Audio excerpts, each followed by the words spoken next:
Chapter 16. The Working Class, the inheritors of the Irish ideals of the past, the repository of the hopes of the future. Is a Christian to starve, to submit, to bow down, as at some high consecrated behest, hugging close the old maxims that weakness is strength, and whatsoever is the best? O texts of debasement, O creed of deep shame, O gospel of infamy treble! Who strikes when he's struck, and takes when he starves, in the eyes of the Lord is no rebel. J. F. O'Donnell. This book does not aspire to be a history of labour in Ireland. It is rather a record of labour in Irish history. For that reason, the plan of the book has precluded any attempt to deal in detail with the growth, development, or decay of industry in Ireland, except as it affected our general argument. That argument called for an explanation of the position of labour in the great epochs of our modern history, and with the attitude of Irish leaders towards the hopes, aspirations, and necessities of those who live by labour. Occasionally, as when analysing the prosperity of Grattan's Parliament and the decay of Irish trade following the Legislative Union of 1800, we have been constrained to examine the fundamental causes which make for the progress, industrially or commercially, of some nations and the retrogression of others. For this apparent digression no apology is made, and none is called for. It was impossible to present our readers with a clear idea of the historical position of labour at any given moment without explaining the economic and political causes which contributed to make possible or necessary its attitude. For the same reason, it has been necessary sometimes to retrace our footsteps over some period already covered, in order to draw attention to a phase of the subject, the introduction of which in the previous narrative would have marred the view of the question then under examination. Thus, the origin of trade unionism in Ireland has not been dealt with, although, in the course of our study, we have shown that the Irish trades were well organised. Nor are we now prepared to enter upon that subject. Perhaps at some more propitious moment we will be enabled to examine the materials bearing upon the matter, and trace the growth of the institution in Ireland. Sufficient for the present to state that the trades guilds existed in Ireland, as upon the continent and England, during Roman Catholic pre-Reformation days, that after the Reformation those trade guilds became exclusively Protestant and even anti-Catholic within the English Pale, that they continued to refuse admission to Catholics even after the passage of the Catholic Emancipation Act, and that these old trade guilds were formally abolished by law in 1840. But the Catholic and Protestant workmen who were excluded from guild membership, Episcopalians only being eligible, did nevertheless organise themselves, and it was their trade unions which dominated the labour world to the wrath of the capitalists and landlords, and the chagrin of the governments.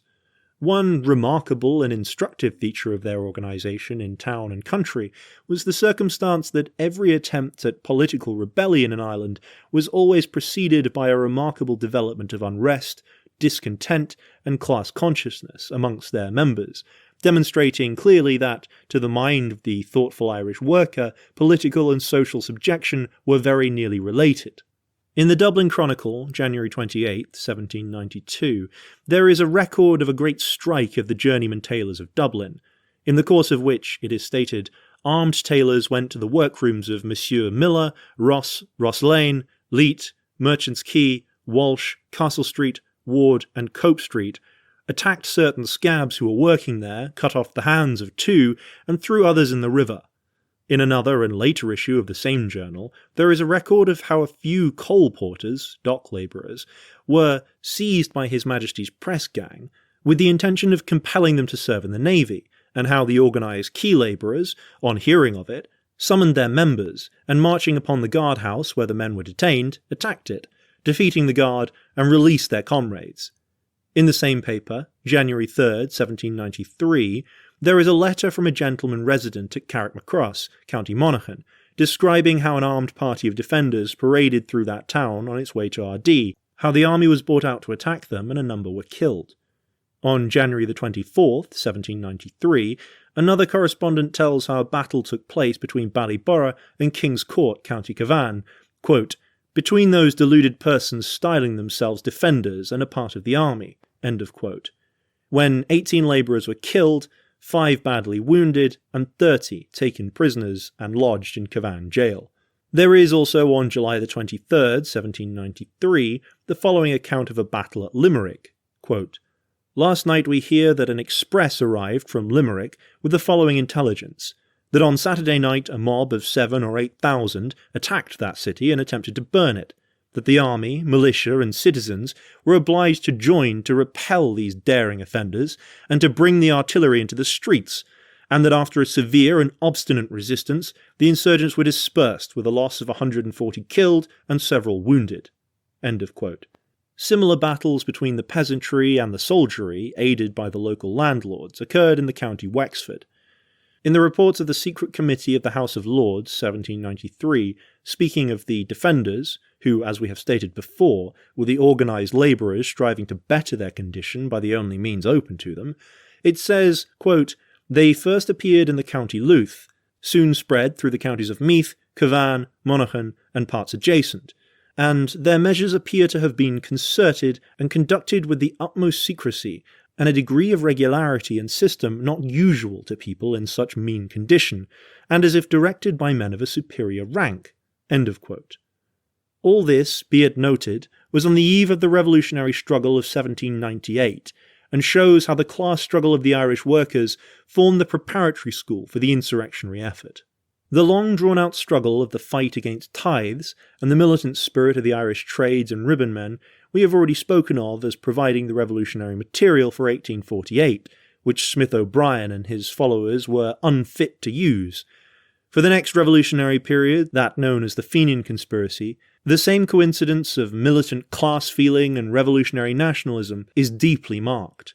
Indeed, it is no wonder that the real nationalists of Ireland, the separatists, have always been men of broad human sympathies and intense democracy, for it has ever been in the heart of the working class at home that they found their most loyal support, and in the working class abroad their most resolute defenders. The Fenian Brotherhood was established in 1857, according to the statement of John O'Mahony, one of its 2 chiefs, James Stephens being the other. Of O'Mahony, John O'Leary says, in his Recollections of Fenians and Fenianism, that he was an advanced Democrat of socialistic opinions, and W. A. O'Connor, in his History of the Irish People, declares that both O'Mahony and Stephens had entered into the secret societies of France, O'Mahony from mere sympathy. A further confirmation of this view of the character of the men responsible for the Fenian Society is found in a passage in a journal established in the interests of Fenianism and published in London after the suppression of the organ of the Brotherhood, the Irish People, in Dublin in 1865. This journal, The Flag of Ireland, quoting from the Paris correspondent of The Irishman, says on October 3, 1868, quote, "It took its rise in the Latin quarter of this city, when John O'Mahony, Michael Docheny, and James Stephens were here in exile after 48. This was the triumvirate from whose plotting brains the idea of Fenianism sprung. O'Mahony, deep in lore of Ireland and loving her traditions, found its name for the new society. Docheny, with his dogged, acute, and vigorous character, stamped it with much of the force that helped it into life, but to Stephens is due the direction it took in line of sympathy with the movements of the revolution on the continent. He saw that the Irish question was no longer a question of religion. His common sense was too large to permit him to consider it a question of race, even. He felt it was the old struggle which agitated France at the end of last century, transferred to new ground. The opposing forces were the same, with this difference, that in Ireland the people had not the consolation in all cases of saluting their tyrants as their countrymen. The circumstances that the general chosen by Stephens to be the commander-in-chief of the Irish Republican Army was no less a character than General Cluseret, afterwards commander-in-chief of the Federals during the Commune of Paris, says more for the principles of the men who were the brains of the Fenian movement than any testimony of subordinates. Coincident with the inception of Fenianism, 1857, commenced in Ireland a determined labour agitation which culminated in a vigorous movement amongst the baker journeymen against night labour and in favour of a reduction of the working hours. Great meetings were held all over the country during the years 1858 to 1860, in which the rights of labour were most vehemently asserted and the tyranny of the Irish employers exposed and denounced. In Wexford, Kilkenny, Clonmel, and the Waterford, night work was abolished and day labour established. The movement was considered so serious that a parliamentary committee sat to investigate it. From its report, as quoted by Karl Marx in his great work on Capital, we take the following excerpts. Quote, "In Limerick, where the grievances of the journeymen are demonstrated to be excessive, the movement had been defeated by the opposition of the master bakers, the miller bakers being the greatest opponents. The example of Limerick led to a retrogression in Ennis and Tipperary. In Cork, where the strongest possible demonstration of feeling took place, the masters, by exercising their power of turning men out of employment, have defeated the movement. In Dublin, the master bakers have offered the most determined opposition to the movement, and by discountenancing as much as possible the journeymen promoting it, have succeeded in leading the men into acquiescence in Sunday work and night work, contrary to the convictions of the men. The committee believe that the hours of labour are limited by natural laws, which cannot be violated with impunity. That, for master bakers to induce their working men by the fear of losing employment to violate their religious convictions and their better feelings, to disobey the laws of the land, and to disregard public opinion, is calculated to provoke ill feeling between working men and masters, and affords an example dangerous to religion, morality, and social order. The committee believe that any constant work beyond 12 hours a day encroaches on the domestic and private life of the working man, and leads to disastrous moral results, interfering with each man's home, and the discharge of his family duties as son, brother, husband, or father. That work beyond 12 hours has a tendency to undermine the health of the working man, and so leads to premature old age and death, to the great injury of families of working men, thus deprived of the care and support of the head of the family when most required. The reader will observe that the cities where this movement was strongest, where the workers had made the strongest fight and class feeling was highest, were the places where Fenianism developed the most.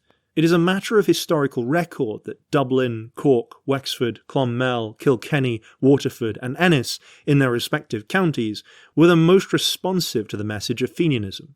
Richard Pigott, who, before he succumbed to the influence of the gold offered by the London Times, had a long and useful career as responsible figurehead for advanced journals in Ireland, and who in that capacity acquired a thorough knowledge of the men and movements for whom he was sponsor, gives in his Recollections of an Irish Journalist this testimony as to the personnel of Fenianism, a testimony, it will be observed, fully bearing out our analysis of the relation between the revolutionary movement and the working class. Quote, "It is notorious that Fenianism was regarded with unconcealed aversion, not to say deadly hatred, not merely by the landlords and the ruling class, but by the Catholic clergy, the middle-class Catholics, and the great majority of the farming classes. It was in fact only amongst the youngest and most intelligent of the labouring class, of the young men of the large towns and cities engaged in the humbler walks of mercantile life, of the artisan and working classes, that it found favour." End of quote. Karl Marx quotes from reports of the poor law inspectors on the wages of agricultural labourers in Dublin, 1870, to show that between the years 1849 and 1869, while wages in Ireland had risen 50 or 60%, the prices of all necessaries had more than doubled. He gives the following extract from the official accounts of an Irish workhouse. Quote, "Year ended 29th of September 1849. Provisions and necessaries, 1 shilling 3 1/4 pence. Clothing, 3 pence. Total, 1 shilling 6 1/4 pence. Year ended 1869.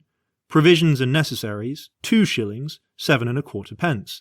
Clothing, 6 pence. Total, 3 shillings 1 1/4 pence. These facts demonstrate that, in the period during which the Fenian movement obtained its hold upon the Irish masses in the cities, the workers were engaged in fierce struggles with their employers, and the price of all necessaries of life had increased twofold. Two causes sufficient to produce revolutionary ferment, even in a country without the historical justification for revolution possessed by Ireland.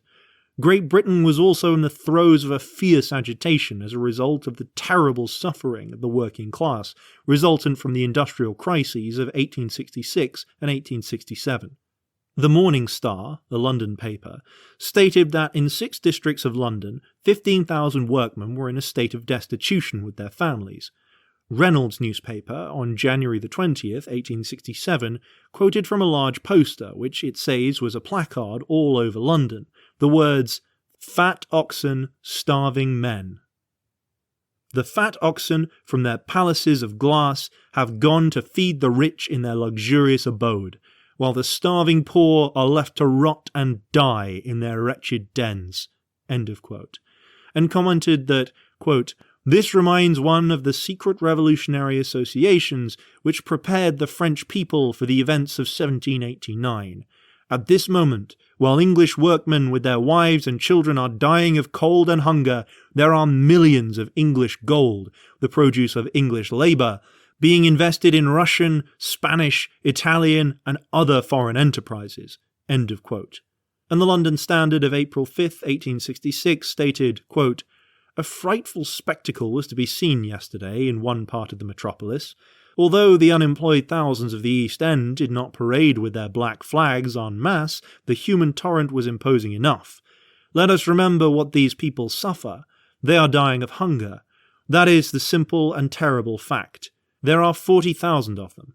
In our presence, in one quarter of this wonderful metropolis, are packed, next door to the most enormous accumulation of wealth the world ever saw, cheek by jowl with this are 40,000 helpless, starving people. These thousands are now breaking upon the other quarters." End of quote. The state of hunger and revolt in Great Britain offers an explanation of the curious phenomenon mentioned by A.M. Sullivan in New Ireland, that the Home Rule or constitutional journals held their own easily in Ireland itself against the Irish people, but in Great Britain the Fenian Journal simply swept the field clear of its Irish competitors. The Irish working-class exiles in Great Britain saw that the nationalist aspirations of their race pointed to the same conclusion, called for the same action as the material interests of their class, viz., the complete overthrow of the capitalist government and the national and social tyranny upon which it rested. Any thoughtful reader of the poems of J.F. O'Donnell, such as, for instance, An Artisan's Garret, depicting in words that burn the state of mind of an unemployed Fenian artisan of Dublin beside the bedside of his wife dying of hunger, or the sweetly pleasing poetry of J.K. Casey, cannot wonder at the warm reception journals containing such teachings met in Great Britain amidst the men and women of Irish race and of subject class.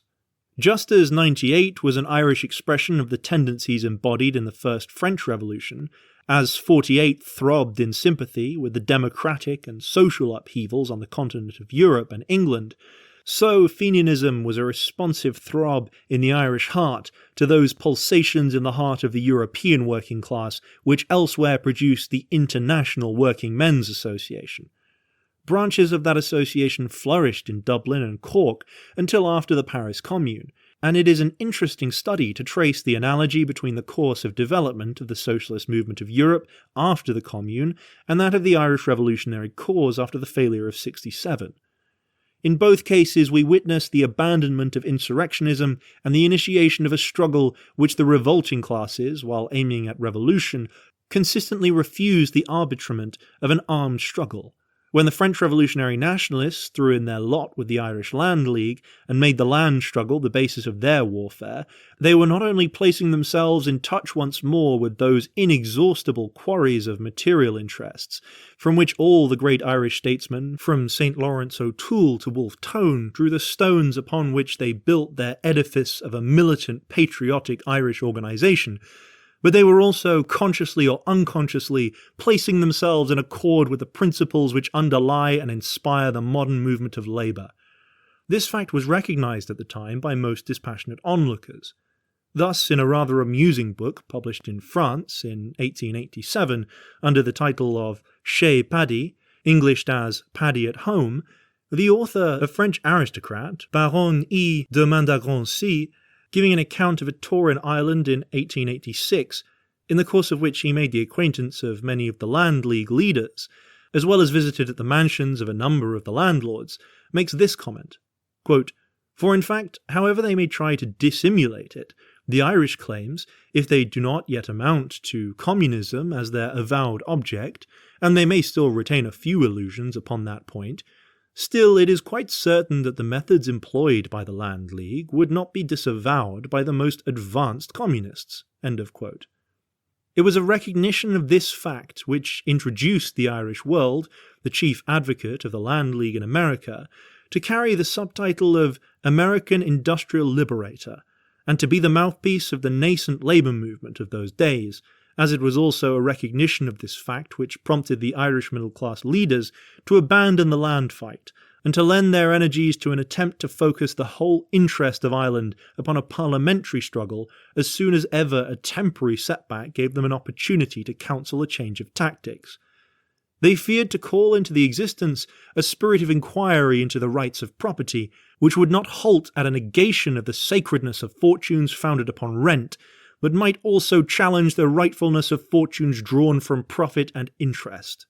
They instinctively realized that such an inquiry would reveal that there was no fundamental difference between such fortunes, that they were made not from land in the one case, nor workshops in the other, but from the social subjection of the non-possessing class, compelled to toil as tenants on the land or as employees in a workshop or factory. For the same reason, the Land League, which was founded in 1879 at Irishtown, County Mayo, at a meeting held to denounce the executions of a certain priest in his capacity as a rack-renting landlord, had at the outset to make headway in Ireland against the opposition of all the official Home Rule press, and in Great Britain amongst the Irish exiles to depend entirely upon the championship of poor labourers and English and Scottish socialists.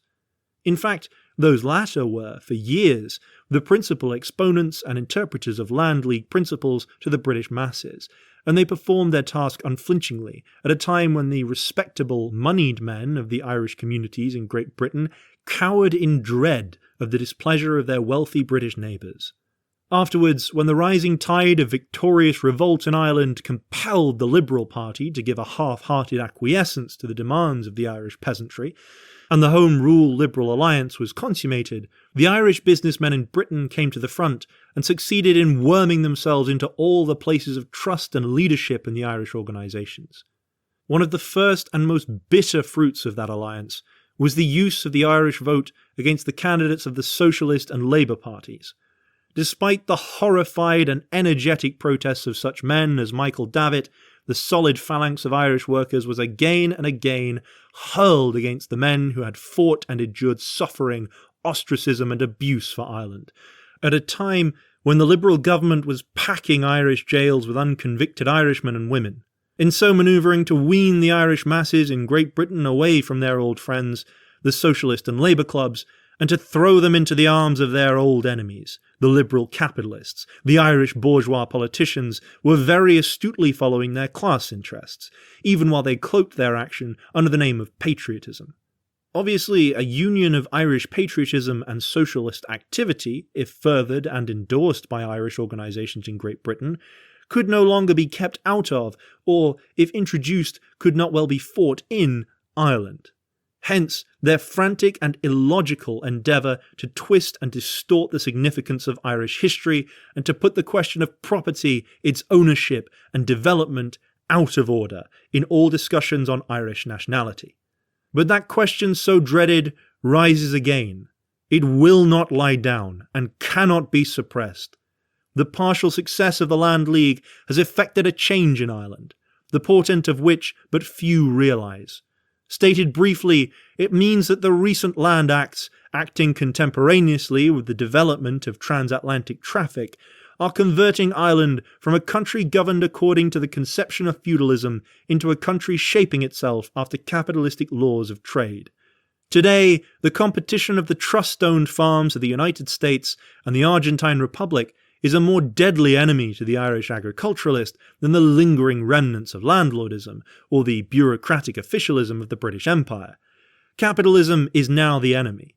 It reaches across the ocean, and, After the Irish agriculturalist has gathered his harvest and brought it to the market, he finds that a competitor living 3,000 miles away under a friendly flag has undersold and beggared him. The merely political hearsay under which middle-class doctrinaires have for nearly 250 years cloaked the Irish fight for freedom has thus run its course. The fight made by the Irish septs against the English Pale and all it stood for, the struggle of the peasants and labourers of the 18th and 19th centuries, the great social struggle of all the ages will again arise and reshape itself to suit the new conditions. The war, which the Land League fought and then abandoned before it was either lost or won, will be taken up by the Irish toilers on a broader field, the sharper weapons and more comprehensive knowledge of all the essentials of permanent victory. As the Irish septs of the past were accounted Irish or English according as they rejected or accepted the native or foreign social order, as they measured their oppression or freedom by their loss or recovery of the collective ownership of their lands, so the Irish toilers henceforward will base their fight for freedom not upon the winning or losing the right to talk in an Irish parliament, but upon their progress towards the mastery of those factories, workshops and farms upon which a people's bread and liberties depend. As we have again and again pointed out, the Irish question is a social question. The whole age-long fight of the Irish people against their oppressors resolves itself, in the last analysis, into a fight for the mastery of the means of life, the sources of production in Ireland. Who would own or control the land, the people or the invaders? And if the invaders, which set of them? The most recent swarm of land thieves or the sons of the thieves of a former generation? Those were the bottom questions of Irish politics, and all other questions were valued or depreciated in proportion to which they contributed to serve the interests of some of the factions who had already taken their stand in this fight around property interests. Without this key to the meaning of events, this clue to unravel the actions of great men, Irish history is but a welter of unrelated facts, a hopeless chaos of sporadic outbreaks, treacheries, intrigues, massacres, murders, and purposeless warfare. With this key, all things become understandable and traceable to their primary origin. Without this key, the lost opportunities of Ireland seem such as to bring a blush to the cheek of the Irish worker. With this key, Irish history is a lamp to his feet in the stormy paths of today. Yet plain as this is to us today, it is undeniable that for 200 years at least, all Irish political movements ignored this fact and were conducted by men who did not look below the political surface. These men, to arouse the passions of the people, invoked the memory of social wrongs, such as evictions and famines, but for these wrongs proposed only political remedies, such as changes in taxation or transference of the seat of government, class rule, from one country to another. Hence they accomplished nothing, because the political remedies proposed were unrelated to the social subjection at the root of the matter. The revolutionists of the past were wiser. The Irish socialists are wiser today. In their movement, the North and the South will again clasp hands. Again will it be demonstrated, as in '98, that the pressure of a common exploitation can make enthusiastic rebels out of a Protestant working class, earnest champions of civil and religious liberty out of Catholics, and out of both a united social democracy. The end.